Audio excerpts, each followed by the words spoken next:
This week starts the confirmation season for some of Donald Trump's most obscenely unqualified nominees for cabinet positions in federal office.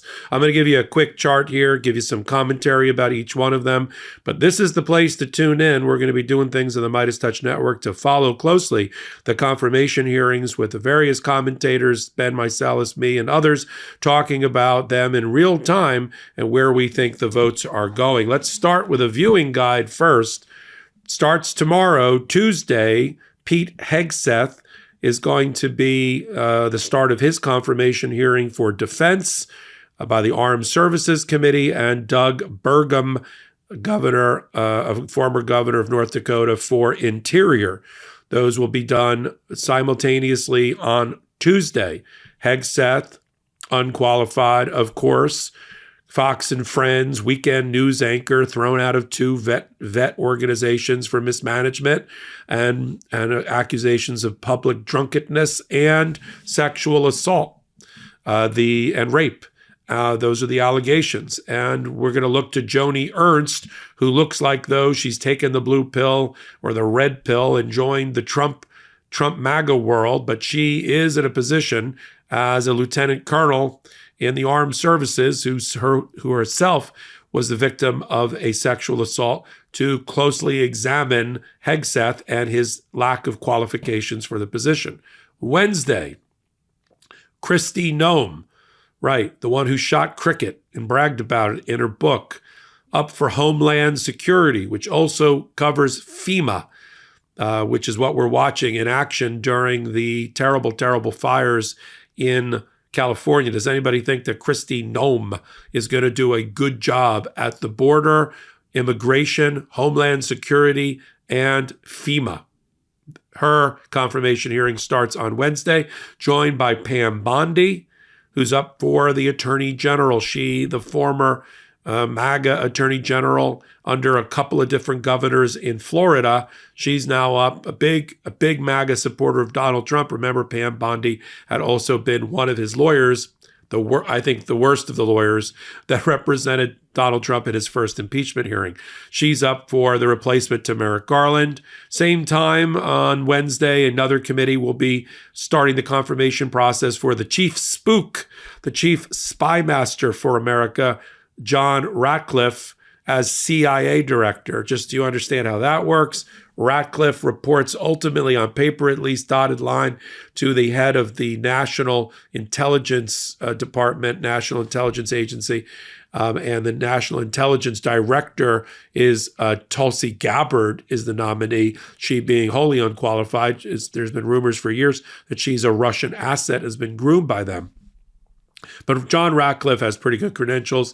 I see him getting confirmed as the head of the Central Intelligence. I see Pam Bondi getting confirmed, although not without a lot of criticism about her being loyal to Donald Trump and not to the American people. Christy Gnome, I think, is going to have a tough road, and I think Hegseth is 50-50. Let's continue. Marco Rubio, on Wednesday, up for the Secretary of State position.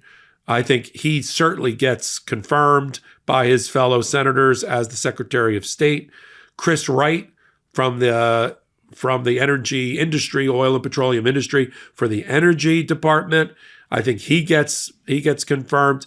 And the one that's flying below the radar, but is probably the one that keeps me up at night, besides the Department of Justice and the FBI, is Russ Vought. Russ Vought for the Office of Management and Budget, a position he held under Donald Trump. He holds the purse strings for America. He holds the checkbook for America.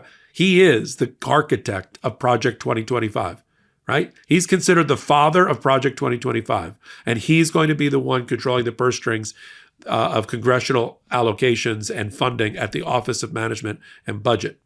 Think about that. He's got to be asked a lot of hard questions by the Democrats there. That's on Wednesday. Thursday, Lee Zeldin, a representative from New York who has zero experience in the environmental world, to head the Environmental Protection Agency. We got Scott Bessent for Treasury. He'll fly through. The markets like him. The Wall Street likes him. Scott Bessent is an adult may not be exactly where I want him to be on trade policy, but he will fly in to be signing our money as the Treasury Secretary. And then it's the second day on Thursday of the Pam Bondi hearing. Tuesday, Wednesday, Thursday, you can see how important this is. This is the confirmation process.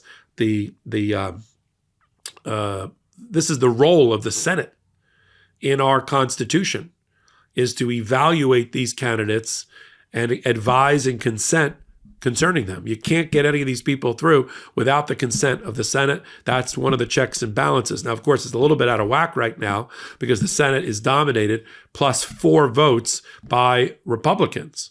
So the Democrats are going to have to stand in sharp opposition, opposed on the battlefield, and use their role as the ranking minority members on these committees to spend a considerable amount of time asking tough questions, doing the cross-examination that America demands, and see if these people survive.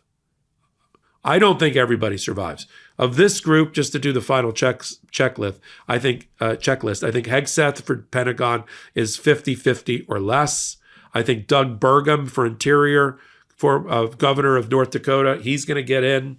Christy Gnome, I think, is 50-50 or less for Homeland Security. Pam Bondi is going to get in, I think, as Department of Justice. John Ratcliffe will get in for CIA. Rubio will get in for State.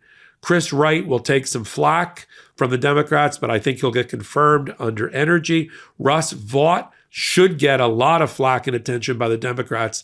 I think he's going to get in, unfortunately, having had that role before, but I think he's going to have to spend a lot of time answering questions about his role in being the architect of Project 2025. I think he's still got a 70% chance of getting in. Thursday's people, Lee Zeldin, although not qualified, I think he will get environmental protection. Scott Bessent will certainly get Treasury, and then we're on to Pam Bondi, who I think ultimately will get the role. Next week, we'll talk about some other people. Kash Patel, FBI, in particular, RFK Jr. as the head health official in America, along with Dr. Oz for Medicare and Medicaid. Next week's going to be interesting, too. Follow it all. That's a viewing guide of my sort of predictions of what's going to happen here on the MeidasTouch Network, and we'll follow closely all the confirmation hearings. Then after them, we'll do hot takes. Ben, myself, me, and others will do hot take here on the MeidasTouch Network to catch you up. So until my next reporting, you know where to find me. Popok Live, Tuesday nights on the MeidasTouch Network, right here. Wednesdays and Saturdays. Podcast we call Legal AF, 5 years old, going strong, top 10 in the world because of you. At the intersection of law and politics. That's Wednesdays and Saturdays, 8 p.m. Eastern Time on this YouTube channel. And then a brand new Legal AF YouTube channel called Legal AF MTN. Help us continue to grow that pro-democracy channel. We're up to 400,000 in our first 4 months. Really appreciate you there as well. So until my next reporting on all things Legal AF, I'm Michael Popok.